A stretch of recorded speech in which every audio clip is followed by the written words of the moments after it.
Hey guys, this is Drew, welcome to the channel. Today we are driving the all-new MG QS. This is the essence all drive for the New Zealand and Australian right-hand drive market.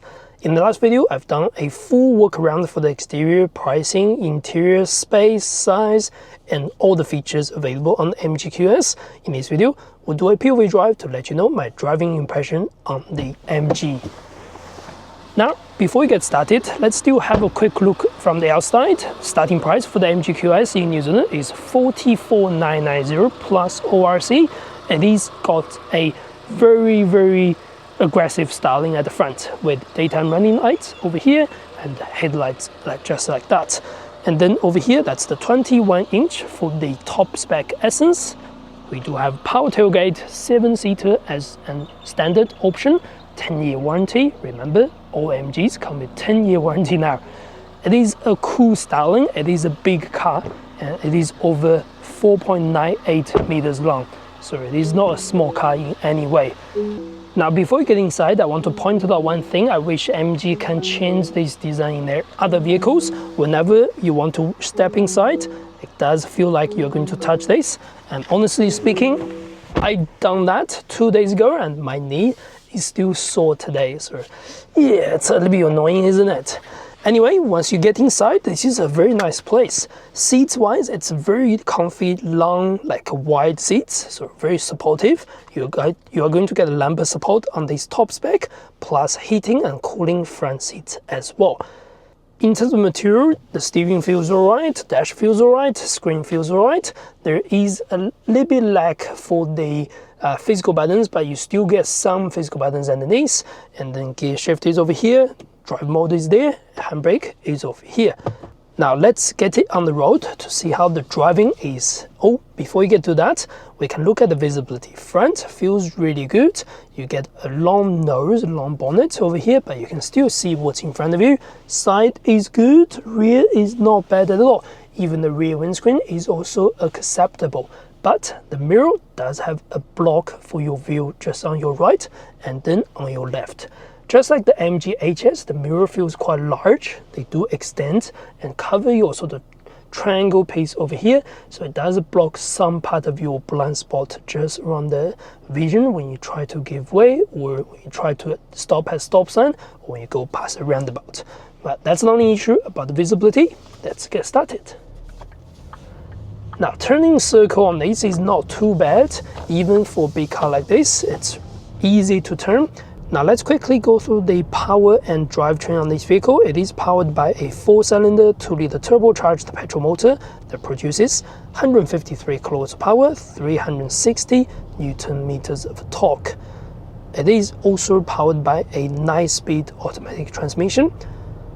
The combined figure for the fuel consumption from the factory is around 8.8 liters per 100 kilometers.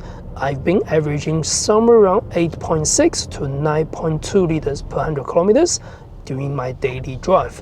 It is not a bad figure for the all-wheel drive variant. To remember, the two-wheel drive is a little bit lower than the all-wheel drive version. They both come with the same motor, but yep, that one is just a front-wheel drive. Anyway, driving on the road, this feels really nice.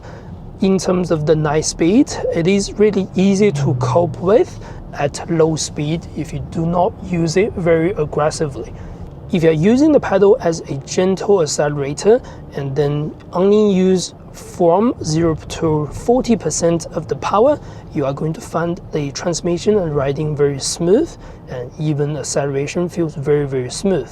But if you're going to go over that 40 to 50% of the pedal travel, if you go a little bit aggressive, then the transmission can go downshift very aggressively. That means huge output on the power. It doesn't feel as smooth as some other vehicles when you try to accelerate, but it's just how the way it is designed. But if you're just slowly cruising forward, this is actually okay and it's not too bad. We're going to test the acceleration before we get on the motorway, by the way, so let's find out. And in terms of suspension setup, this vehicle does have the MacPherson suspension at the front, multi-link suspension at the back. In terms of riding, it is very soft, comfortable and cruisy. Not much of a sporty, by the way, in terms of the weight or in terms of the handling on the steering. In pretty much majority of the surfaces, the car rides very nicely.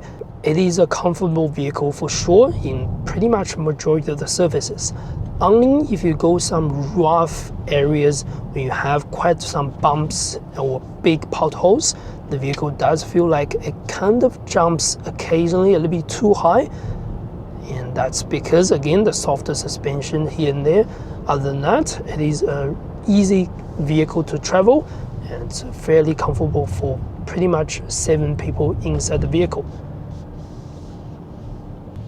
Now on small urban country road over here, it does feel like the steering is alright to control the corners and things, but remember this is still a fairly big car with around 180 millimeters ground clearance, so it's not really a sharp handling machine, but it does feel solid on the road. Now we're going to get the vehicle to the sport mode just to give it a try on the sport driving speed over here. Alright, a little bit of acceleration. We are ready. 1, 2, 3.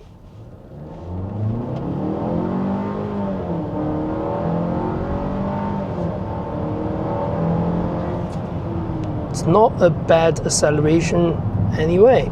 For the size of this vehicle, it is a good acceleration. The vehicle does have quite good amount of power to be able to push the vehicle to its certain speed, and yeah, the pickup is alright. It's not slow by any means. And when it's on sport mode, you can feel the steering gets a little bit stiff overall, and you can feel the pickup on the pedal response is also quite good. You can see that. It's very easy to go over a certain speed and things. When it's on automatic mode or auto mode, you are going to get a certain amount of lags if you put your foot down, but in the sport mode, the lag gets reduced by quite a big amount. Let's give it a try. 1, 2, 3. It's alright. The engine does make some noises on sport mode specifically, but it's alright. It's not too much of a big noise. In terms of riding on the motorway, it is again very comfortable. I would say this car may struggle under very tight corners around the country road, but if you drive on a flat motorway or a cruisy motorway, it is going to be super comfy for all the passengers around you. And let's try pick up again. It's just effortless in terms of speed, acceleration overall. Now in terms of noise, riding on the motorway, you are going to get a small amount of road noise plus some wind noise. The wind noise feels substantial on this vehicle due to the large wind mirror and the quite large windscreen at the front. But it's not too noisy compared to some other Japanese competitors. It is a reasonable vehicle in terms of noise cancellation and things. And again, when you drive this sort of vehicle, you are going to feel like this vehicle is just comfy, easy to drive, easy to travel, and there's no shortage of comfort in this sort of vehicle. We're going to go back to automatic just to give you a quick experience on how the automatic riding is under these sort of surfaces. And we're going to go through a few big roundabouts and to try the handling on this sort of vehicle. But anyway, on motorway, the steering feels quite solid. There's very little, let's say, dead spot around the corners. You can see it play along nicely.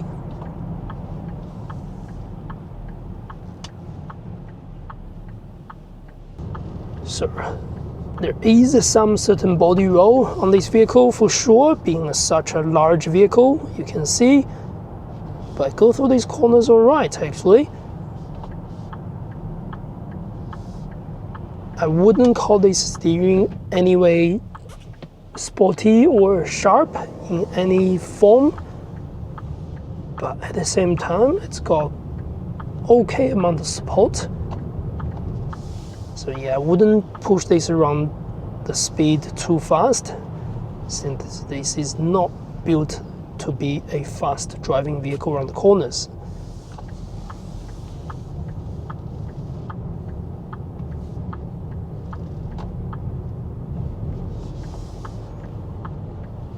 Right, now at the low speed, pedal response feels alright if you tap it down very gently. But if you, any shape or form, if you're going to do more than 50%, you can see, ooh, that push is quite far.